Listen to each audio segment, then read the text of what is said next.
we have joining us Arise business analyst Bode Ososami and the CEO of CFG Advisory, Mr. Tilewa Adebajo, to discuss this $3.4 billion loan that has been approved by the IMF. Tilewa, let me start with you. So we have 1% interest rate here, a 5-year payback period. Is that, considering our debt profile and size of our debt, as favorable as you can get for a loan, for loan terms? Yeah, it is a fantastic deal, and that's why we've gone there. It's a concessionary finance based upon our special drawing rights with the IMF. And I think this is just the beginning of financing a $15 billion deficit that the government has to finance this year. So yes, $3.4 billion, 5 years, 1%, a very good deal. Okay, we still have a $2.5 billion request from the World Bank.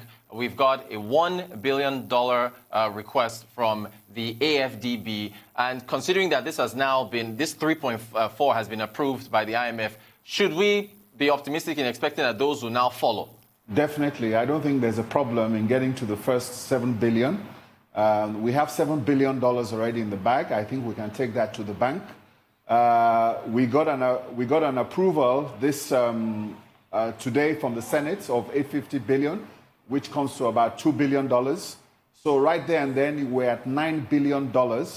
And let's not also understand that the central bank has given directly monetary financing to the government to the tune of about $5 billion. So if you add up all these borrowings, with the current debt profile at $85 billion, I think quite easily in the next 3 months, we're going to reach $100 billion in terms of our total debt profile. And I think that is really where we need to now begin to have some sort of source of concern. But I think all those loans will go through quite easily. And I think the Senate has also approved the internal borrowing of $850 billion. And that takes our debt profile to the $100 billion US mark. That is considerably, it's heavy. Where would your concerns begin? Would it be in paying it back? The generations down the line that will have to be saddled with this debt? Or where do your concerns begin with that large sum that you've just given out there? Well, my fear right now is the fact that some of these monies we're borrowing, especially the one coming from the central bank, is going to be used to pay interest on existing loans, which is where you really see the problems. But my concern right now is the fact that with this debt profile, 1% is very favorable, so they're concessionary notes, so the interests are not going to be that significant. But we're already using close to 60% of our revenues to service debt, and those revenues have gone down significantly. So what is important now is that we need to survive the next 1 year, and we need to use this money judiciously in such a way that will create the stimulus to rekindle economic growth in Nigeria. So, and what does that involve? It not only involves just borrowing the money. It is now time for us to put in place the policies and the structural reforms that we need to do in our economy. As we know, monetary policy is no longer effective in Nigeria. For the last 2.5 years, the central bank the Monetary Policy Committee has not adjusted or altered its rates. We now need a combination of what the Ministry of Finance is doing, the Economic Recovery Growth Plan. We need to relook at it, and we need to reposition the Economic Recovery Growth Plan to reflect the realities on ground at the moment. If you take a look at the Economic Recovery Growth Plan, it says this economy is going to grow 7% this year. We know this is not going to happen. So it's important that we press the reset button, and this money that we have, there's coordination amongst the Ministry of Trade and Investment, Ministry of Finance, and the central bank. Those three ministries need to come together, and we need to see direction from presidency on a clear economic direction. If we have that, we'll be able to forestall a lot of things and be able to survive this whole thing. Because not only are we dealing with economic shock, we also have a health pandemic on our hands. Fantastic. Thank you so much. So you said quite a lot there. So let me start with the rates, MPC. So there's a dynamic, though, and I just want to present this to you with regards to perhaps why the CBN hasn't really moved its rates. If you cut rates and bring rates down, then you induce liquidity, which possibly will chase after foreign exchange and cause some lead to a ripple effect there. If you are dovish. If you raise rates, then you possibly constrict aggregate demand, and then that leads to tightening, of course, which can now have its own negative effect. So is it possible to understand the dilemma that the MPC is in with regards to not moving rates, as you've mentioned? Well, you should have been doing that 2 years ago, not today. If you see what we were saying, when we're trying to come out of that recession, they kept holding rates. And if you do that, look, when Nigeria was growing at 8.5%, the rate of inflation was at 11%. I do not subscribe to the fact that by lowering rates, you're going to improve liquidity and the liquidity will change foreign exchange. We already know what the demand for foreign exchange is every year. We have an additional $25 to $30 billion of foreign exchange coming in every year from the diaspora. Like I said in the last presentation to you, the static exchange rate mechanism is what kills our currency.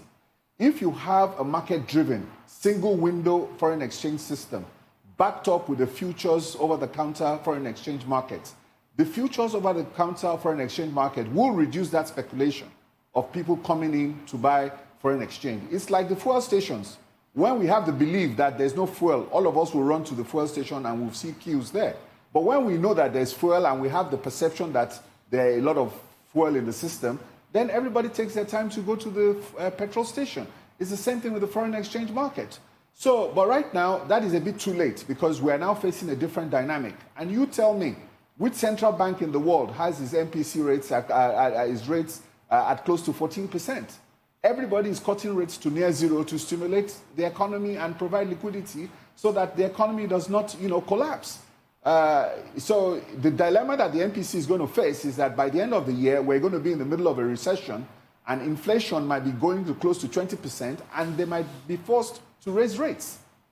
Understood. Thank you for that. Okay, so with regards to the futures market and adding some depth to, as far as the foreign exchange is concerned, there are concerns, though, that speculators could possibly drive up rates. That speculators could possibly have a negative impact. I mean, you see them more positively. Can you speak to that as far as concerns about what speculators could mean, for the country? Who are the speculators? You asked me who is the speculator? The speculators are the people that used to get money at 305 official rates and come to the market to sell it at 360. How many people have access to foreign exchange at 305? Give me a dynamic foreign exchange market with a single window. All those people selling foreign exchange on the streets, what business do they have selling foreign exchange? Push the foreign exchange sales system into a single window, market-driven mechanism, back it up with a futures market. The futures market will take care of the speculation. Speculators only come into the market when there are arbitrage opportunities. If I can get foreign exchange at 304 and sell it at 380, or get it at 400 and sell it in another market at 420, that is when you bring in speculators. If you remove the arbitrage opportunities from a foreign exchange trading market or any markets, then you will kill the speculators. There will be no need for that. And if you have a futures market, those investors and those people who require foreign exchange delivered to them in 6 months' time can go and execute a contract. So for me, this is not rocket science. It's tried and tested models. So I don't believe in speculators. Speculation will come when you have multiple windows. Kill all those windows, and then everything will come through.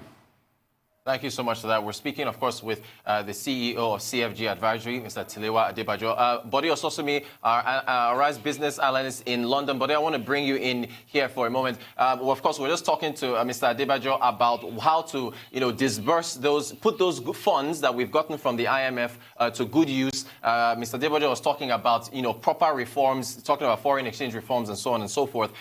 So, Bode, I want to bring you in. Should we be celebrating this loan that we've received, from the IMF? What's your take with regards to these funds that we've received now? Well, I'm not as optimistic as Tilewa is, although I do agree entirely concerning the foreign exchange window. We need to unify it. And even the IMF said as much in their press release, even as they gave this $3.4 billion. What we are doing is like, I always tell you, giving a pillow to a cancerous patient. It makes us more comfortable, yes, or changing the bed sheet, yes, it makes the patient more comfortable. But there are a lot of structural issues here. Even if we get $10 billion, we need at least 30 billion for that's just 10, that will be about 10% of our GDP to address the kind of fiscal gap that we're going to need with the stimulus that is required. So the balance of payments, the oil issues, yes, but we also know that this is not a banking crisis. This is a health crisis with all kinds of complex ramifications. And like Professor Soludo said, we can't borrow ourselves out of this mess. So yes, the money is good. I mean, we should have the money, and I do pray we spend it properly. They've said that we should appoint an independent auditor to ensure that this money is properly spent. I would expect that will be immediately confirmed that we will do that. But even if we spend the money properly, I'm not sure it's going to take us very, very far, even with the fiscal stimulus. Although many say Nigerians are very resilient, we don't complain, we're used to not having payroll protection, we don't have social protection, and we live every day and we are happy. Good for now, but I think this is getting to a stage where Nigerians are going to start asking a lot of questions. So I am more keen to see a dialogue towards a fresh rethink of our operating models, of our economic models, and this idea of borrowing. We're going to pay the money back, and if you calculate the implications in an economy where the oil revenues are down, tax revenues are going to be down as well, obviously, because the economy is down. The weight on being able to pay this additional borrowings is just going to be very much of a bearing. Except, of course, we're talking of productive investments in infrastructure. Infrastructure is where you can begin to really see inputs into your productivity. But I also agree that we have to stop the fire. But there are cracks in the building that have been exposed, and it's very. I don't want to say we told you so, but this is a very messy situation, and I think the Minister of Finance needs to be briefing us regularly on what's going on, particularly with the balance of payments. Oil prices, you heard what's going on in terms of difficulties in selling our oil, even at $10. I was expecting COMD, the Crude Oil Marketing Department, to comment on that shocking revelation. So I don't know where you want me to start, Rotus, but yes, this is a nice pillow. We've changed our bed sheets, but what about the cancerous patient? How are we going to begin to get better? Thank you for that. But I'm going to stick with you now, since you mentioned, of course, we have a health crisis, right? And, this is the here and now, what we're dealing with as far as COVID-19 is concerned. And actually, I'll throw this whole question to Mr. Adebajo in a second, to Tilewa. But Bode, as of right now, deploying these funds, I understand the issue of reforms. We understand what needs to be done long term. But in the here and now, would the best use of those funds, I'm asking now, would it not be to deploy those towards this fight against, as far as COVID-19 is concerned, the health crisis that we're facing, or growing health crisis? Yes. I would say so, because aren't you shocked that Nigeria had just 10,000 tests when Ghana is doing 100,000, and at the time when South Africa was doing 10,000 per week?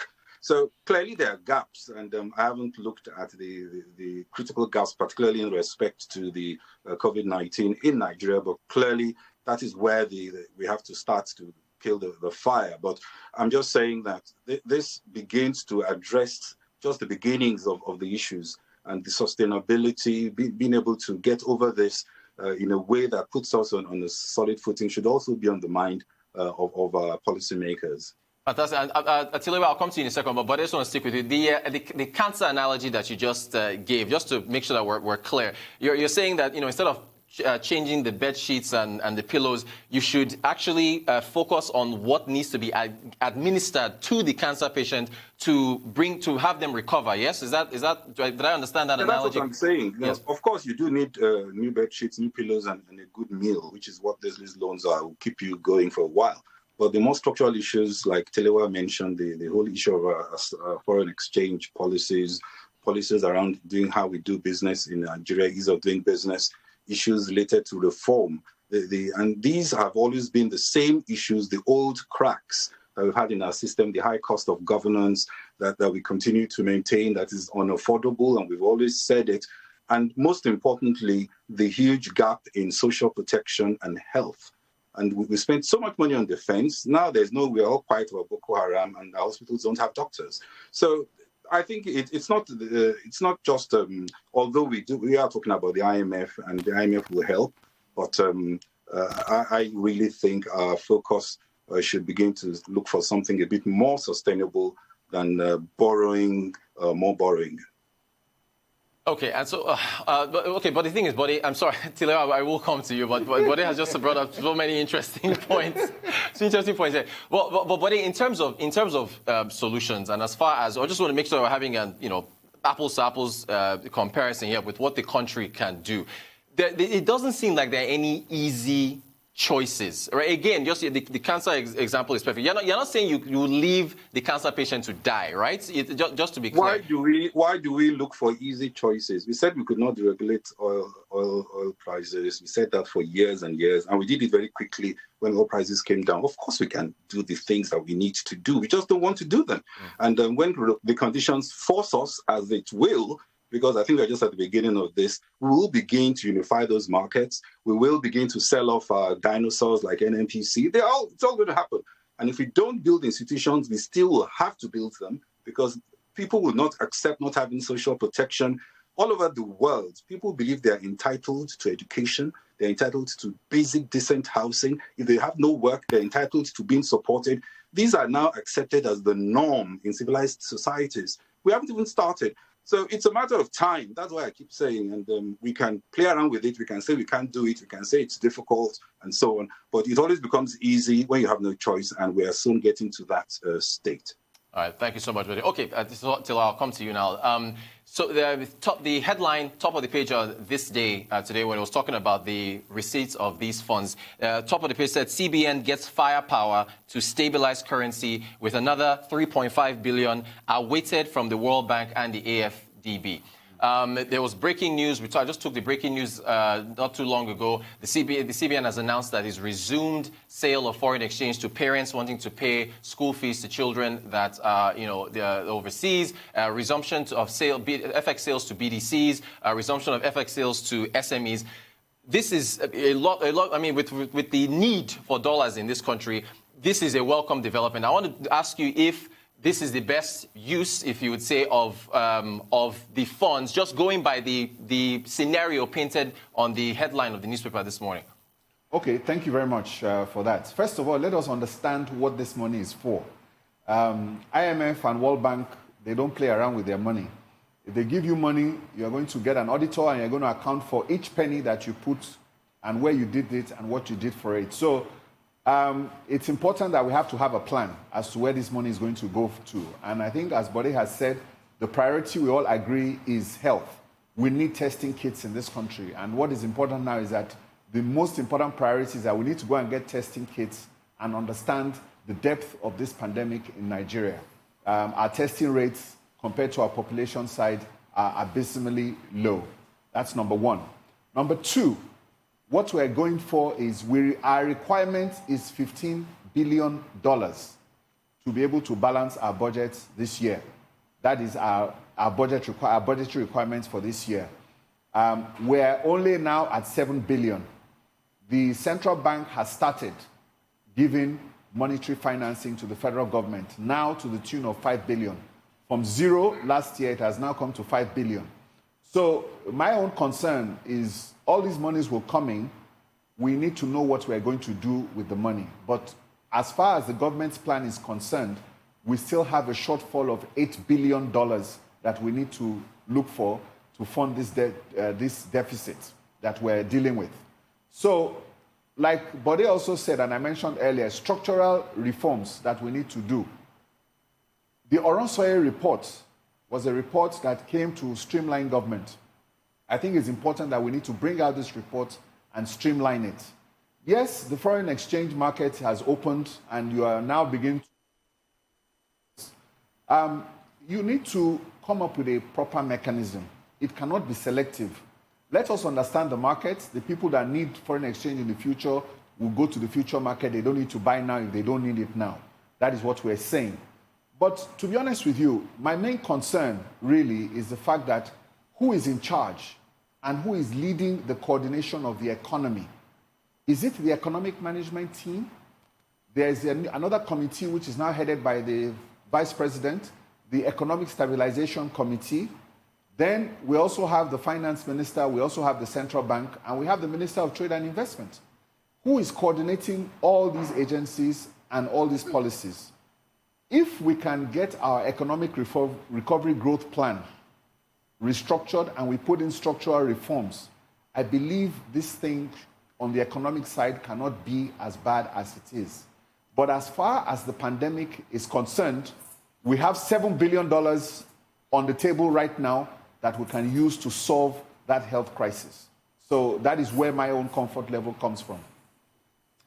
Okay, thank you so much. Okay, in a minute or less now, I just want an outlook. The United States Q1 GDP on an annualized rate just showed a contraction of 4.8%. So the U.S., that recession is pretty much headed for where the U.S. is now. Bode, your outlook going forward for the country, and Tilewa, I'll throw the same question to you as well. In a minute or less, if you can both wrap up. Well, I think we have to really, for Nigeria, you mean, not the U.S. Yes, Nigeria, yes. Okay. My other concern is we have to get a private sector-led recovery. Now, we're borrowing now from the domestic market. That's going to crowd out borrowings. That's going to crowd out activity that really should have gone to the private sector. Government needs to come down significantly. And in terms of size, in terms of structure, in terms of costs, and even in terms of economic activity, because productivity is low. So these are the all issues. I think everybody needs to get together and let's begin to rethink what is needed to move this country forward. But some good news we got. We hear Gilead Sciences that there was some positive data from their clinical trials, and they actually had to stop trading their shares at pre-market in pre-market trading in the US. If there is some breakthrough in these trials or in these vaccines, of course, it lends a positive aura to the whole situation. Thank you for that, Bode Ososami, Rise Business Analyst. Tilewa Adebajo, CEO of CFG Advisory, please, your closing outlook as far as Nigeria is concerned. Very short. The predictions right now are anywhere from between 2% to an 8% contraction. The numbers we get will depend on the action of our government and the direction. Thank you so much for that brief comment, Mr. Tilewa Adebajo, CEO of CFG Advisory, and Bode Ososami, Rise Business Analyst in London. Thank you both so much for your take on the $3.4 billion loan that has been approved by the IMF to Nigeria. Thank you both very much.